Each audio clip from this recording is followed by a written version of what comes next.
બજાવતા હોવા જોઈએ।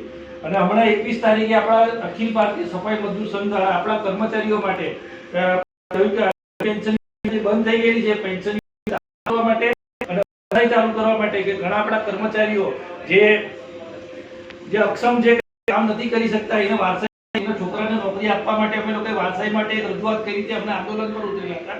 અને બીજું કે આપણે જે જાહેરમાં આપણે કામ કરીએ છીએ અત્યારે આવી ઘણી વખત આપણે અકસ્માત થઈ જાય છે રોડ પર, તે રોડ આપણને એક સુરક્ષા કવચ આપણને 25 લાખ રૂપિયાનું મળી રહે, જે આપણે ચાલુ નોકરી દરમિયાન આપણને કંઈ પણ થાય તો આપણને 25 લાખ રૂપિયાનું સુરક્ષા કવચ આપે સુરત મહાનગરપાલિકા, એની વેળે રજૂઆત કરવામાં આવી હતી। પછી આપણા કર્મચારીઓ માટે 2 બેડરૂમ હોલ કિચનનો સુરત શહેરમાં ઘર મળી રહે એ માટેનું એક આયોજન કરવાનું છે। પછી આપણા જે કર્મચારીઓ માટે વિનામૂલ્યે ધોરણ 1 થી લઈને 12 સુધી વિનામૂલ્યે પાઠ્યપુસ્તક, નોટબુક કે સ્ટેશનરી એ તમામ વસ્તુ મળી રહે એ માટે આપણે એજ્યુકેશન ટ્રસ્ટ આપણે આવતા વર્ષથી ચાલુ કરવાના છે, અત્યારે પ્રોસેસ ચાલુ છે એનું કામ, અને એ પણ આપણે આપણા કર્મચારીઓ માટે ચાલુ કરવાના છે। એટલે ઘણી બધી આપણે અખિલ ભારતીય સફાઈ મજદૂર સંઘ દ્વારા આપણા કમિશનર સાહેબને અને મેયર સાહેબને આપણી ઘણી બધી રજૂઆત આપણે કરી ચૂકેલા છે।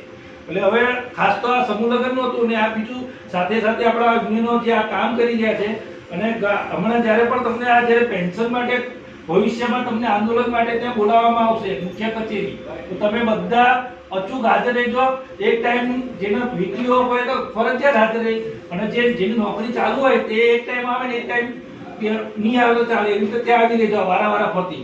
જ્યારે તમે પેન્શન માટે અને વારસાઈ માટે આપણે મોટું આંદોલન આપણે ભવિષ્યમાં કરશું, એ તમને મેસેજ મળે તો તમે બધા ત્યાં આવી રહેજો। જ્યાં સુધી આપણે એકતાથી ત્યાં આંદોલનમાં ઉતરશું નહીં ત્યાં સુધી આપણી કોઈ માંગણીઓ સંતોષવાની નથી।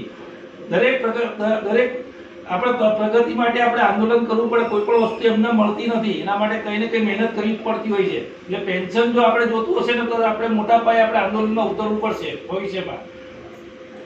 અને બીજી બધી જે પણ ઘણી બધી સમસ્યાઓ છે, પંચિંગની સમસ્યાઓ છે, પંચિંગ હરખું થાય નહીં આવે નહીં એવું રીતે પણ પંચિંગ માટે પણ રજૂઆત કરવામાં આવી હતી।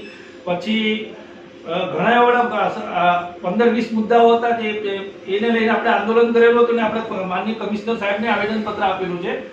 અને બીજું હવે તમારે કંઈક કેવું હોય તો કહો સમૂહ લગ્ન વિશે। સમૂહ લગ્નમાં કોઈ જોડાવા માંગતું હોય, 11મા મહિને 27 તારીખે દિવાળી પછી નવેમ્બરમાં છે સમૂહ લગ્ન, એટલે કોઈ સમૂહ લગ્નમાં જોડાવા માંગતું હોય તો કહેજો। હા, પણ નવા તાલીમાર્થી લાગ્યા હોય એની વાત છે। તાલીમાર્થી તો ચાલશે એવું નહીં, કર્મચારી અત્યારે કર્મચારી ના હોય ને પણ તાલીમાર્થી હોય, અને કોઈ જ્ઞાતિ કે જાતિ કે ધર્મની આપણે વાંધો નથી, દરેક ધર્મના અને દરેક જ્ઞાતિનામાં ફક્ત ચોથા વર્ગના કર્મચારી હોવા જોઈએ। દરેક જ્ઞાતિના દરેક ધર્મના આપણા ભાગ લઈ શકશે સમૂહ લગ્નમાં, ફક્ત ચોથા વર્ગના કર્મચારી હોવા જોઈએ આપણા। બસ, આભાર સૌનો, થેન્ક યુ।